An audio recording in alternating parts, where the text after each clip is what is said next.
Hello friends, I am Pushpa. Welcome to online study club. तो friends, हम discuss करेंगे physics के इंपॉर्टेंट एमसीक्यू, जिसका ये पार्ट 6 है। तो वीडियो को अंत तक जरूर देखिएगा और अभी तक आपने हमारा चैनल सब्सक्राइब नहीं किया है तो सब्सक्राइब कर ले, ताकि हमारे नए वीडियो की नोटिफिकेशन आपको सबसे पहले मिल सके। और यदि आप इस वीडियो की पीडीएफ चाहते हैं तो हमारे Telegram channel online study club को ज्वाइन करें। तो चलिए स्टार्ट करते हैं।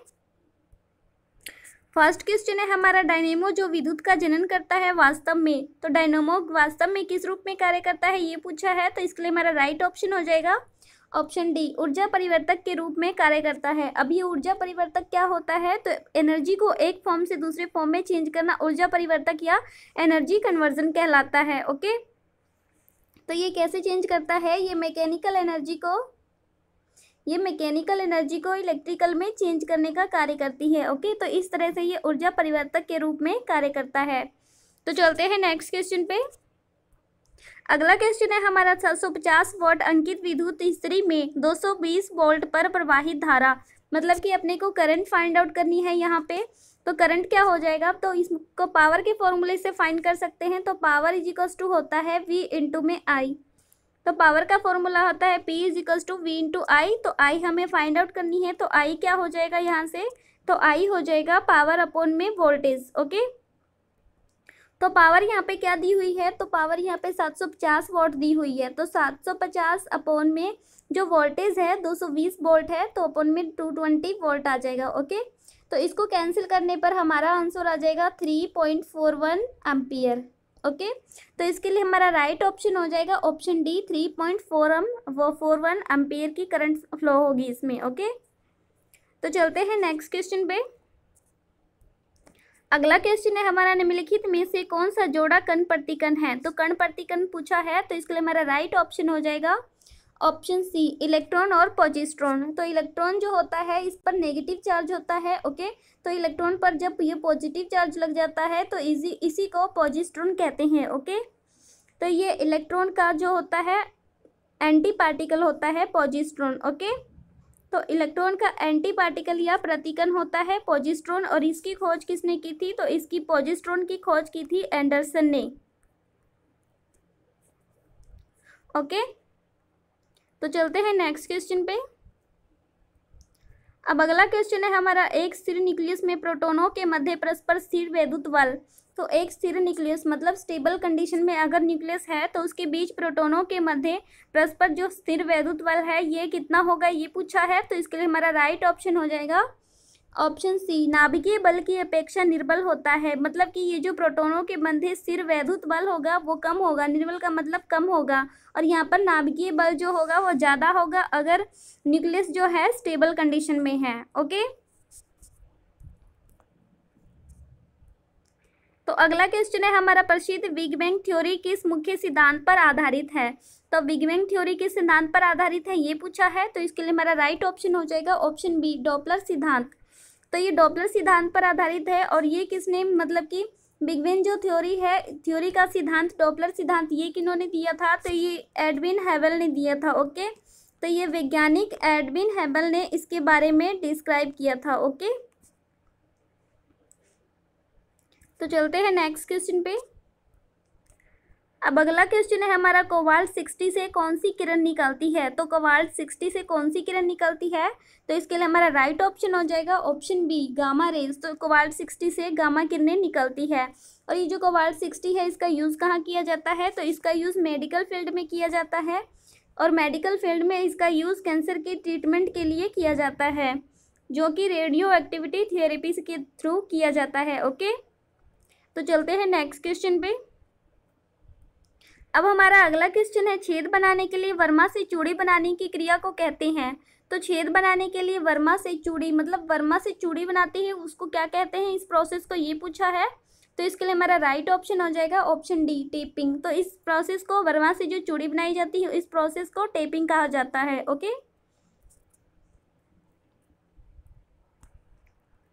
अब हमारा 8th क्वेश्चन है, पाउंड को किग्रा में बदलने के लिए गुना करना पड़ता है। तो पाउंड को जो केजी में अगर चेंज करते हैं तो हमें किससे गुना करना पड़ता है, ये पूछा है। तो इसके लिए हमारा राइट ऑप्शन हो जाएगा ऑप्शन ए, 0.4536 द्वारा गुना करना पड़ता है पाउंड को केजी में बदलने के लिए। और ये कैसे आता है, तो ये आता है 1 पाउंड, मतलब कि 1 पाउंड इज इक्वल्स टू होता है 450 ग्राम। ओके, तो 1 पाउंड इज इक्वल्स टू 450 ग्राम होता है।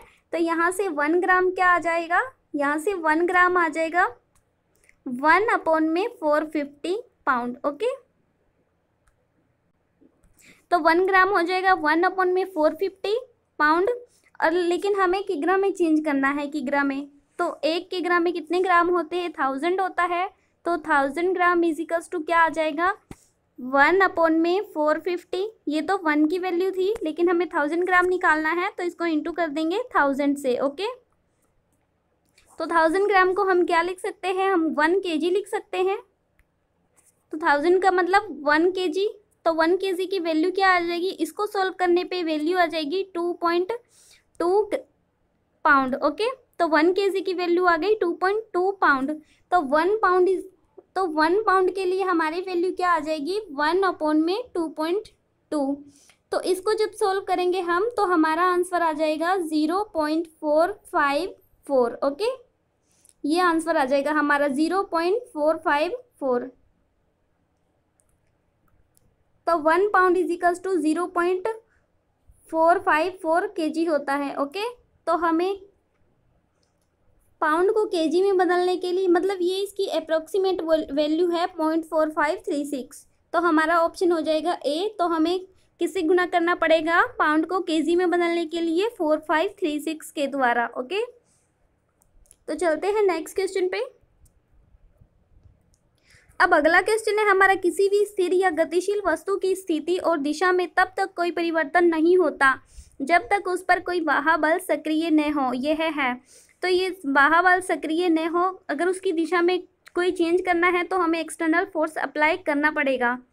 और जब हम एक्सटर्नल फोर्स अप्लाई नहीं करते तो उसकी दिशा या उसकी जो स्थिति होती है उसमें कोई परिवर्तन नहीं होता।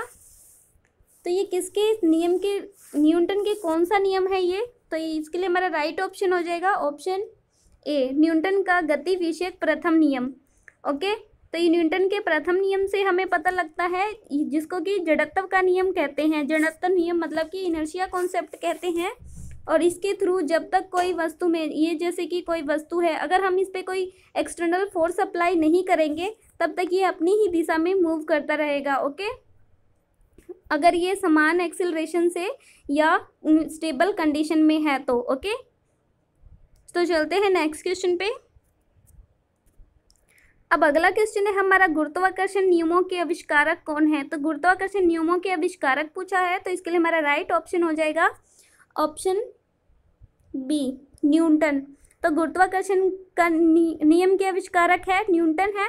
और जो न्यूटन को हम फादर ऑफ फिजिक्स भी कहते हैं, और मॉडर्न फादर ऑफ फिजिक्स जो है वो आइंस्टीन को कहा जाता है। Okay, modern father of physics Einstein को कहा जाता है, और फादर ऑफ फिजिक्स हम न्यूटन को कहते हैं, क्योंकि इन्होंने गुरुत्वाकर्षण की खोज की थी। ओके, तो चलते हैं नेक्स्ट क्वेश्चन पे। अगला क्वेश्चन है हमारा, रेखीय संवेग संरक्षण बराबर है। तो रेखीय संवेग संरक्षण कौन सी नियम में बराबर होता है, तो इसके लिए हमारा राइट ऑप्शन हो जाएगा ऑप्शन बी, न्यूटन के द्वितीय नियम। तो न्यूटन का जो द्वितीय नियम होता है, इसमें रेखीय संवेग संरक्षण बराबर होता है। ओके, तो संवेग जिसे स्मॉल p से डिनोट किया जाता है, तो संवेग इज इक्वल्स टू क्या हो जाता है, m इंटू में v, मतलब मास इंटू में वेलोसिटी। ओके, और जो लीनियर मोमेंटम होता है, लीनियर मोमेंटम मतलब कि रेखीय संवेग जो होगा वो प्रोपोर्शनल होगा, एक्सटर्नल अप्लाइड जो फोर्स होगा हमारा वो उसके प्रोपोर्शनल होगा। ओके, तो इसका फॉर्मूला क्या होता है, जो इसके अंदर चेंज होगा, मतलब कि जो चेंज होगा, ये चेंज है इसके अंदर, मतलब संवेग में जो चेंज होगा अपॉन में t प्रोपोर्शनल है फोर्स के। ओके, तो संवेग में जितना भी चेंज होगा वो फोर्स, एक्सटर्नल फोर्स जो अप्लाई करेंगे अपने, ये उसके मतलब कि प्रोपोर्शनल होता है। अगर हमारा फोर्स इंक्रीज होगा तो संवेग में जो परिवर्तन होगा वो भी इंक्रीज होगा। ओके, तो इसे हम एक एग्जांपल से समझ सकते हैं। जैसे कोई कांच का सामान या को कुछ भी कांच का जो होता है वो एयर पैकेट्स में पैक करके क्यों दिया जाता है, तो इसके क्यों दिया जाता है, तो वो इसलिए दिया जाता है ताकि अगर वो सामान नीचे गिर जाता है, बाय चांस अगर वो सामान नीचे गिर जाता है तो उस पर लगने वाला जो फोर्स होगा वो सबसे पहले जो एयर पैकेट्स पर लगेगा। ओके, तो उस पर लगने वाला फोर्स जो होगा वो एयर पैकेट्स पर लगेगा, जिससे एयर पैकेट्स दबेंगे पहले और इसके एयर पैकेट्स दबेंगे। ओके, तो एयर पैकेट्स दबेंगे तो हमारा समय जो होगा,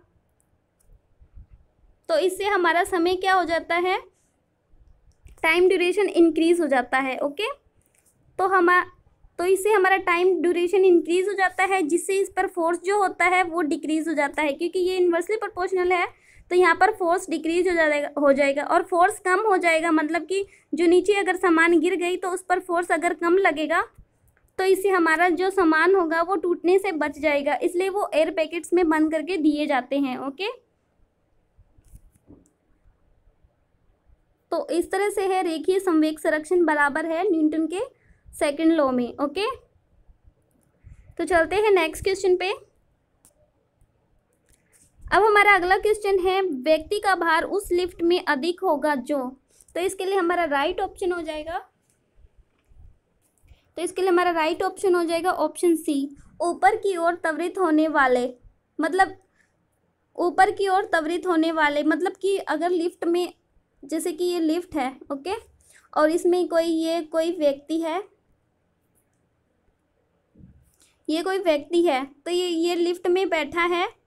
ओके, तो अगर लिफ्ट ऊपर की ओर, मतलब ऊपर की ओर जाएगी, समान त्वरण से ऊपर की ओर जाएगी, अगर समान त्वरण से ऊपर की ओर जाएगी तो हमें वेट ज़्यादा लगने लगेगा, हमें जो हमारा वेट है वो ज़्यादा फील होने लगेगा। और ऐसा क्यों होता है, तो ऐसा इसलिए होता है, जो न्यूटन का सेकंड लॉ है, तो न्यूटन के सेकंड लॉ के अकॉर्डिंग जो हमारा फोर्स होगा, अगर ऊपर की डायरेक्शन में जितना फोर्स लगेगा उतना ही नीचे वाली डायरेक्शन में भी लगेगा। Okay, every action is equal and opposite direction, तो ऊपर की ओर जितना फोर्स लगेगा उतना ही नीचे की ओर भी फोर्स लगेगा, जिसके कारण हमें जो वेट है वो ज़्यादा लगने लगेगा। तो हमें नीचे की ओर जो फोर्स लगता है, तो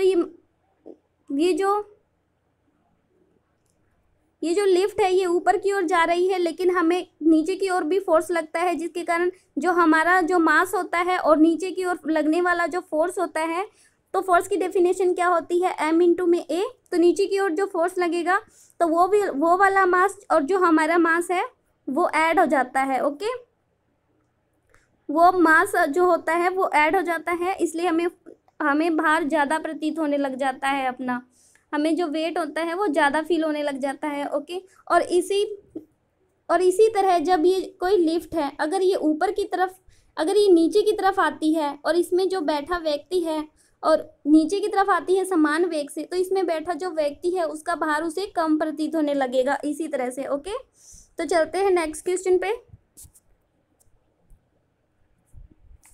अब अगला क्वेश्चन है हमारा, किसी पिंड के उस गुणधर्म को क्या कहते हैं जिससे वह सीधी रेखा में विराम या एक समान गति की स्थिति में किसी भी परिवर्तन का विरोध करती है। तो इन्होंने ये पूछा है कि किसी पिंड के उस गुणधर्म को क्या कहते हैं, मतलब उस गुण को क्या कहते हैं जिससे सीधी रेखा में विराम या समान गति से अगर कोई वस्तु चल रही है तो उसके बीच में कोई परिवर्तन आता है तो वो उसका विरोध करती है। ओके, तो ये मतलब कि क्या कहते हैं इस गुणधर्म को, ये पूछा है, तो इसके लिए हमारा राइट ऑप्शन हो जाएगा ऑप्शन बी, जड़त्व। तो इसे जड़त्व कहते हैं। ओके, तो ये न्यूटन का फर्स्ट लॉ है, जड़त्व।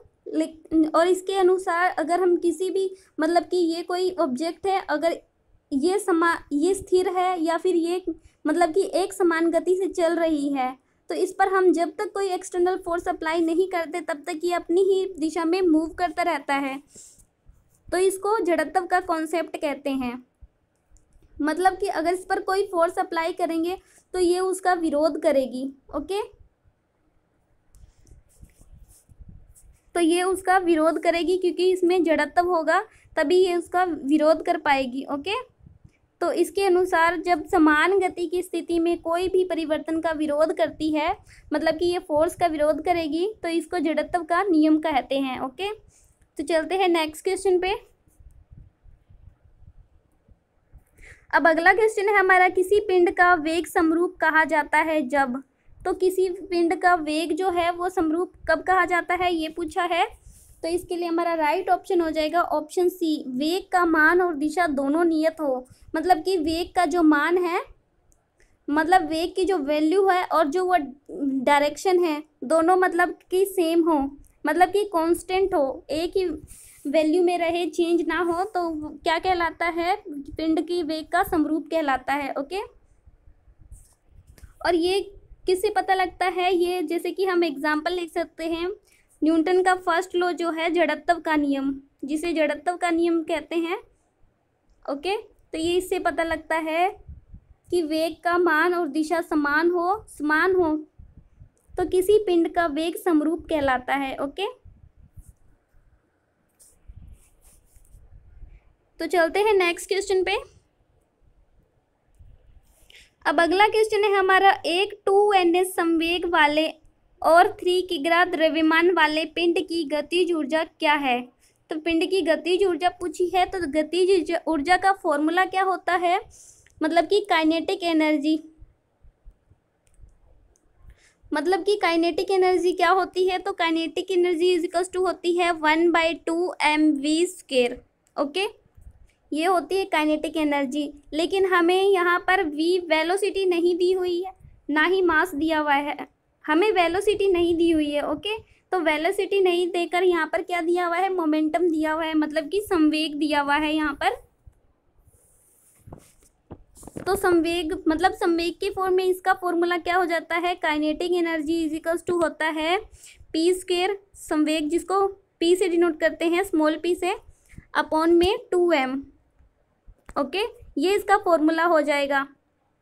तो p कितना है यहाँ पे, 2ns है, तो 2 का स्क्वायर 4 हो गया। ओके, अपॉन में 2 इंटू में मास कितना है अपना, मास 3 है। ओके, तो यहाँ से क्या आ गया, 4 अपॉन में 6। ओके, तो हमारा आंसर क्या आ जाएगा, हमारा आंसर आ जाएगा ऑप्शन बी 2/3। इसको कैंसिल करेंगे तो 2/3 जूल आ जाएगा। ओके, तो 2/3 जूल, ये हमारा आंसर हो गया। ओके फ्रेंड्स, तो चलते हैं नेक्स्ट क्वेश्चन पे।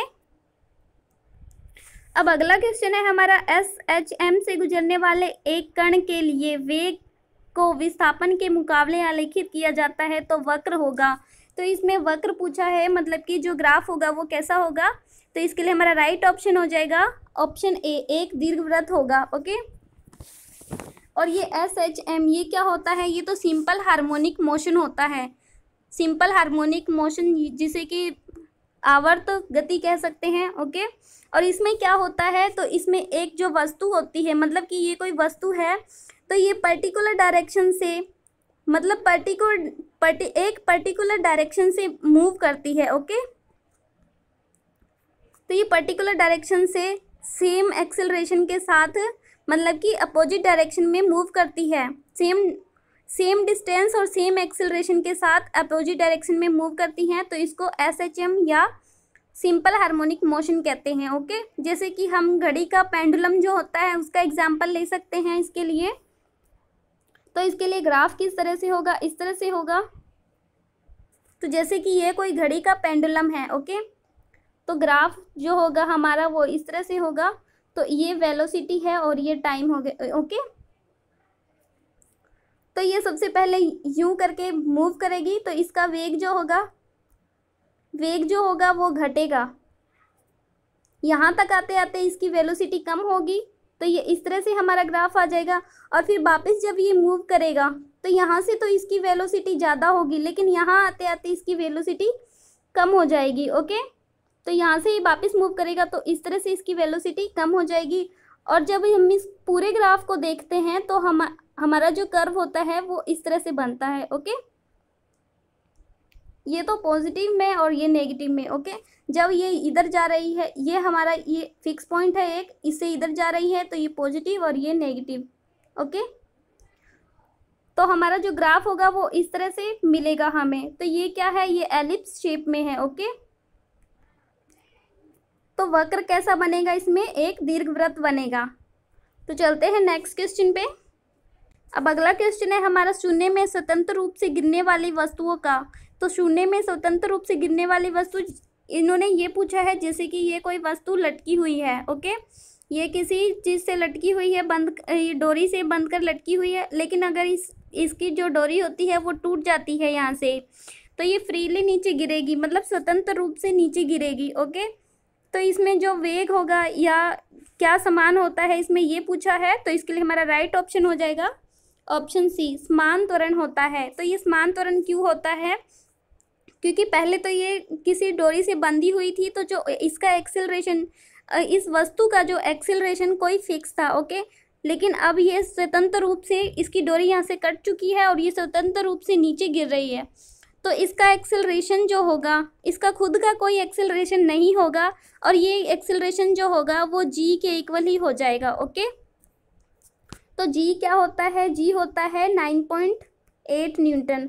तो जी हर जगह समान होगा पृथ्वी पर। ओके, तो ये समान त्वरण 9.8 न्यूटन होगा जी सारी जगह। तो ये समान त्वरण से होता है। ओके, मतलब ये समान त्वरण से ही नीचे गिरेगी। शून्य में स्वतंत्र रूप से गिरने वाली वस्तु जो होगी, उसका जो त्वरण होगा वो हर जगह समान ही होगा। ओके, यही कहा गया है इसमें। ओके, तो चलते हैं नेक्स्ट क्वेश्चन पे। अगला क्वेश्चन है हमारा, यदि पृथ्वी के उपग्रह की कक्षा दीर्घवृत्ताकार होती है तो दीर्घवृत्त का तल। तो पृथ्वी के उपग्रह मतलब पृथ्वी का उपग्रह कौन सा है, चंद्रमा है। तो चंद्रमा का जो कक्षा है वो दीर्घवृत्ताकार होती है, तो दीर्घवृत्त का तल ये पूछा है, ये पृथ्वी के कैसे होकर जाएगा दीर्घवृत्त का तल। तो इसके लिए हमारा राइट ऑप्शन हो जाएगा ऑप्शन सी, पृथ्वी के केंद्र से जाता है। तो दीर्घवृत्त का तल जो होगा वो पृथ्वी के केंद्र से जाता है। ओके फ्रेंड्स, तो चलते हैं नेक्स्ट क्वेश्चन पे।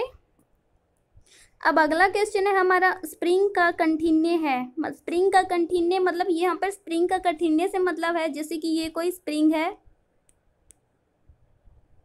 ओके, अब ये स्प्रिंग है, इसको हम अगर इसको प्रेस करते हैं तो ये कितना कंप्रेस हो पाता है, और अगर हम इसको खोलते हैं, खींचकर खोलते हैं तो ये कितना खुल पाता है, ये इस तरह से दिखेगी। तो ये कितना खुल पाता है, ये किस पे निर्भर करता है, ये पूछा है।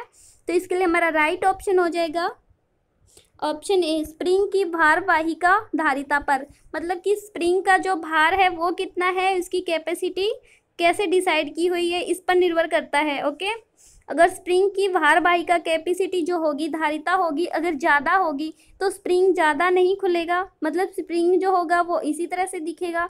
लेकिन ये धारिता जो कम होगी तो स्प्रिंग जो होगी वो सीधी भी हो सकती है, यूं करके सीधी भी हो सकती है। ओके, तो यही इसमें बताया गया कि स्प्रिंग का कंठिन्य जो होगा वो भारवाहिका धारिता पर निर्भर करती है।